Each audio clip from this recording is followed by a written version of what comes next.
Y bueno, amigos, estamos aquí listos para comentar, por supuesto, noticias, información del Real Madrid. Hoy vamos a ver algo que tiene que ver con lo que ha salido en las últimas horas con respecto a la piratería en el fútbol, que ha creado tanta polémica que supuestamente van a ir no solamente con las empresas que se dedican a piratear este tema, sino también contra los consumidores.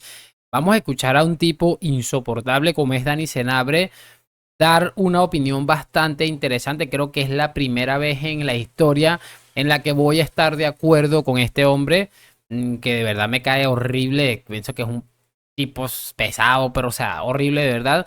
Pero creo que hoy ha dicho algo importante y también algo de Iñaki Angulo que me pareció excesivamente brillante, hablando contra una editorial que dice Juanma Castaño. Vamos a repasar algo muy rápidamente del club, del equipo el día de hoy por aquí.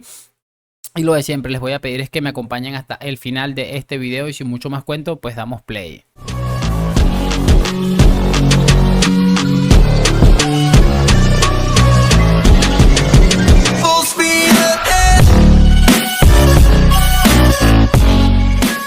Y muy buenas a todos, chicos, bienvenidos nuevamente a este su pequeño espacio para madridistas y como ya ustedes lo saben, aquí traemos información relacionada con el Real Madrid, el 14 veces campeón de Europa, pero también con el mundo del fútbol en general. Y lo que les estaba comentando, muchachos, vamos a repasar aquí rápidamente unas cositas que me he estado encontrando y que me han parecido bastante interesantes de comentar. Lo de siempre, les voy a pedir que me acompañen hasta el final de este video.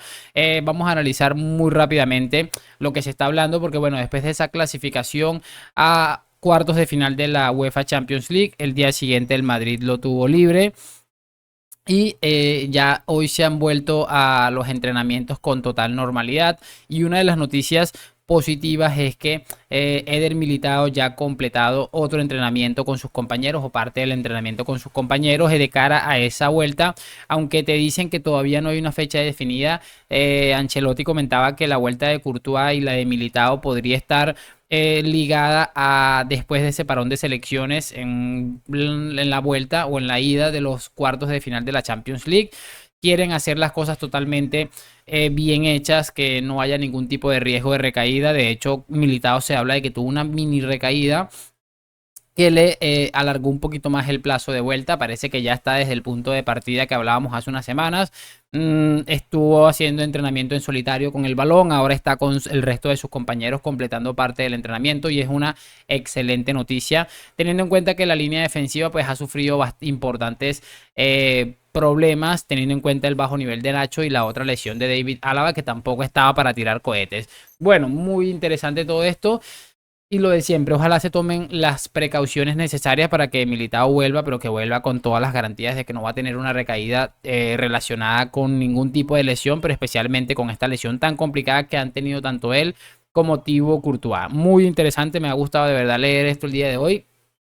Y lo mejor de todo es el tema del parón, después los compromisos de Copa del Rey, que al final le van a venir bastante bien al Real Madrid para poder marcar un pequeño plazo ahí interesante. Quiero que comentemos ahora rápidamente porque hoy ha sacado José Félix Díaz que yo hace poco me enteré que trabaja en el departamento de comunicación de Carleto Ancelotti.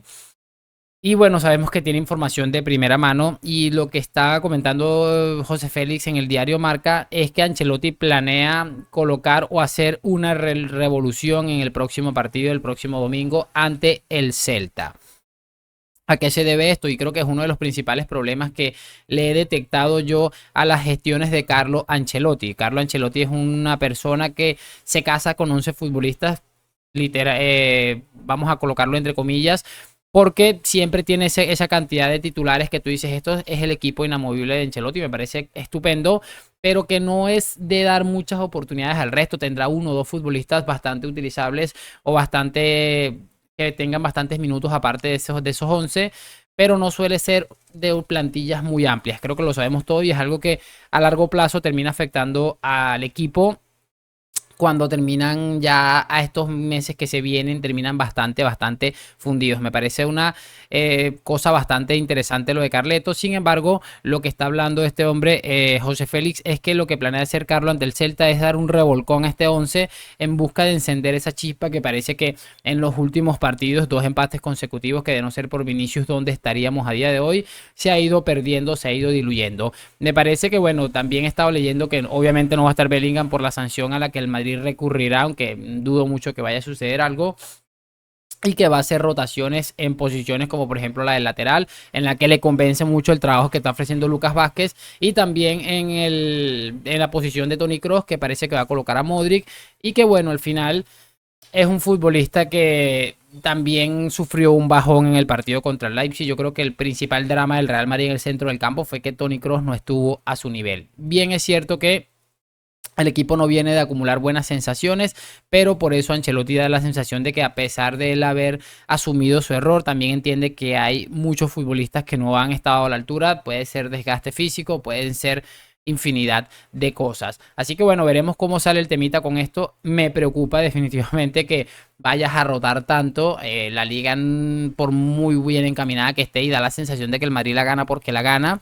No es para estar tirando cositas, pero también es cierto que da la sensación que es la única manera que Ancelotti tiene medio la oportunidad de darle la vuelta a esto. Vamos a ver, espero no estarme equivocando, pero tampoco es que yo soy partidario de hacer una revolución excepcional, porque son futbolistas a lo que tal vez muchos no tienen la cantidad de minutos. Creo que el caso de Brahim, que al que supuestamente Ancelotti considera el sustituto natural de Bellingham, le va a venir bastante bien esta titularidad, teniendo en cuenta que, bueno, tampoco ha estado rindiendo en sus últimos partidos como venía haciendo en las últimas semanas. Ya veremos, ya veremos. Cerramos este video hablando un poquito de lo que les estaba comentando, del tema de la piratería, en la que hemos encontrado que se ha emitido un comunicado que se supone cambiará las normas del juego. Se ha hablado de que el fútbol debe ser comprado por personas que tengan los derechos, y por ende pues ha generado un montón de polémica debido a los altos costos del fútbol español, y que definitivamente la gente está muy cabreada. Y como les digo, el problema está en que hay mucha gente diciendo que básicamente van a ir a buscar a las personas que consumen este tipo de aplicaciones piratas, pero que al final no interesan en absolutamente nada en pensar en el consumidor, en la persona que quiere ver el fútbol, que se supone que debería ser accesible para la mayoría de los aficionados. Creo que lo he explicado lo mejor que lo he podido. Y bueno, al final lo que quiero es que escuchemos dos opiniones relacionadas con este tema, porque hay personas como Juanma Castaño que evidentemente han estado recibiendo dinero de algún sector que le interese enviar este mensaje de vamos a ir por la gente que está pirateando las aplicaciones o que está comprando fútbol pirata. Y de hecho, más o menos ahí va dirigido el mensaje. El de Iñaki Angulo va directamente a Juanma Castaño, pero el de Dani Senabre no es tan directo, pero me parece bastante interesante. Así que vamos a mostrarles en la pantalla lo que les estoy tratando de comentar, que en este caso quiero empezar con lo de Dani Senabre, que repito, no es la persona que mejor me cae en el mundo seguramente, pero creo que esta vez ha estado bastante acertado, y mira que no pensé que en mi vida fuera a decir esto. Así que vamos a mostrárselos aquí y lo comentamos en breve.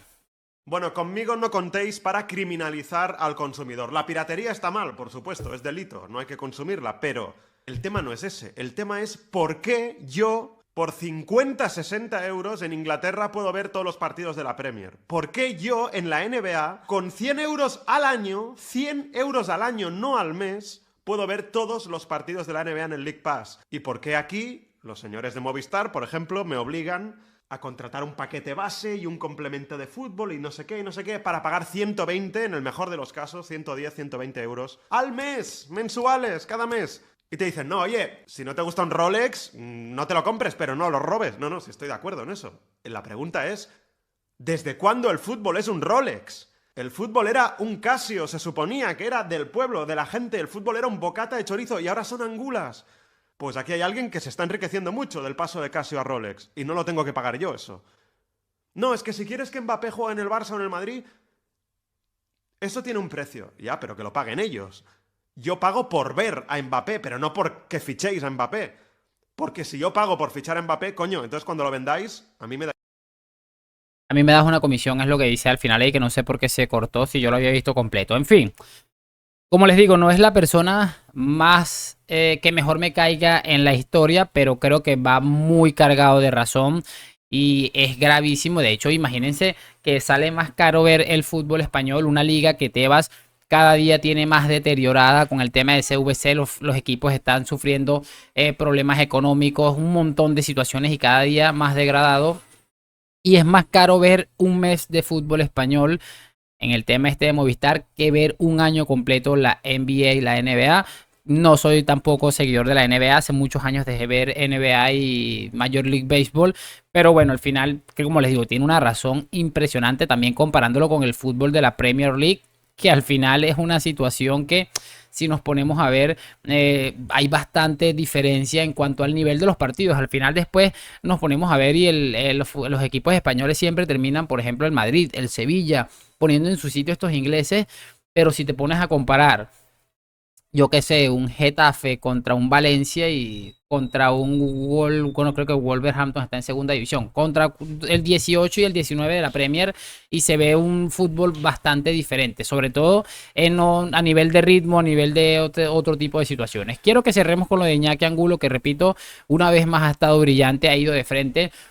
Mucha gente dice que Iñaki Angulo tal vez no es la persona indicada en decir absolutamente nada por cómo se expresa, X o Y, pero yo creo que es un tipo de que va de frente y ese tipo de cosas son admirables y además reconoce absolutamente todo, así que para mí eso es un punto más que clave. Así que vamos a escuchar lo que le dice a Juanma Castaño, que repito, trata de hablar un poquito de la piratería en el fútbol. No se puede ir por la vida robando porque algo tú consideras que es caro. Esa no es la forma. Estos son los editoriales que hace el paletazo este, entiendo. O sea, de verdad que es una cosa... Mira, el fútbol español, o lo que nos estáis ofreciendo, por ejemplo, en Movistar, donde tú trabajas, es un producto que efectivamente es cada vez más caro y es cada vez peor. Que está cada vez peor tratado. Que está cada vez más corrupto. Que hay un demostrado corrupción... O sea, lo que teníamos que hacer, Juanma Castaño, los usuarios, porque tú has sido partícipe de toda esta charada y toda esta farsa que hemos vivido en el fútbol español los últimos 20 años, que se sepa, lo que teníamos que hacer toda esta gente trabajadora que estamos gastándonos nuestro dinero en el fútbol de una manera u otra, es una demanda colectiva contra gente como tú, contra gente como Mónica Marchante, contra gente como evidentemente Javier Tebas, contra gente como los del Marca y toda esa gente que durante más de 20 años habéis tapado sistemáticamente con vuestras narrativas y estando a sueldo de los del poder el fraude que hemos vivido en el fútbol. O sea, aquí nosotros ahora, algunos que utilizamos IPTV, y lo haré siempre, no estamos robándoos. Como hacía Homer Simpson cuando monta la estafa aquella, cuando se le cae el siluro en el coche y se lo jode, estamos reequilibrando el tiempo. ¿Sabes? Hemos pagado ya muchos años el fútbol. Ahora tenemos 20 para robarlo, porque nos lo habéis robado a nosotros el fútbol. Los árbitros y toda la mierda que tenéis montada para proteger ese sistema. Venga, vamos por 2 años ya. Estamos en el año 2. Cuando lleguemos al año 20, igual algunos ya hemos sentido que hemos puesto en equilibrio el fútbol, ¿sabes? Que sois vosotros los que nos lo habéis robado, los que habéis consentido la corrupción durante 20 años, los que sois unos mamahuevos del poder y de Tebas en absolutamente todo. Así que nos queda mucho todavía que robar, ya te lo digo, para intentar equilibrar el hurto que nos habéis hecho de nuestro dinero, de nuestras ilusiones y de lo que creíamos en este deporte que gente como tú, Juanma Castaño, entre otros muchos, habéis reventado en España los últimos 20 años. Sencillamente demoledor y repito, me parece que es un tipo que va de frente, un tipo que deja muy clara su posición, que no tiene problema alguno en dejar en su sitio al que tenga que dejar. Creo que esta vez ha sido más demoledor que nunca y es exactamente lo que seguramente piensa muchísima gente. Igual hay gente que todavía está pagando esto a este precio altísimo, habiendo tantas situaciones ahí para poder resolverlo. Sin embargo, la verdad es como les estoy diciendo, al final en esta situación que estamos viviendo como aficionados del fútbol, después de darnos cuenta que estuvimos engañados durante 20 años y que al final nos estuvieron también engañando estos señores, porque no solamente el que recibió el dinero, sino el que lo estuvo tapando durante años. Pues lo normal es que la gente esté asqueada y se piense 10 veces en pagar este tema. Tal vez si condenaran al Fútbol Club Barcelona, lo pusieran, no sé, 3 años en segunda división, 3 años sin Champions. Te digo, wow, ahí despidieran a Medina Cantalejo. Te digo, bueno, aquí hay una idea por lo menos de regeneración, pero absolutamente nada. Siguen haciendo todas las semanas lo mismo y la sensación que queda es que no van a detenerse. Es lo que produce más asco seguramente y por eso la gente opta por conseguir el fútbol de otra manera, que a ustedes no les conviene. Dicen que no les conviene, pero lo caro que lo están cobrando es que seguramente ni les haga falta. Lo que pasa es que se quieren seguir enriqueciendo. No me voy a enredar muchísimo más. Creo que lo que dijo Iñaki fue brutal. También lo de Dani Senabre estuvo muy acertado. Y nada, disfrutar este video porque al final no creo que vuelva a defender o apoyar algo que diga Dani Senabre. Lo de siempre, like, suscripción. Gracias por acompañarme. A la Madrid, nos vemos en un próximo video. Chao.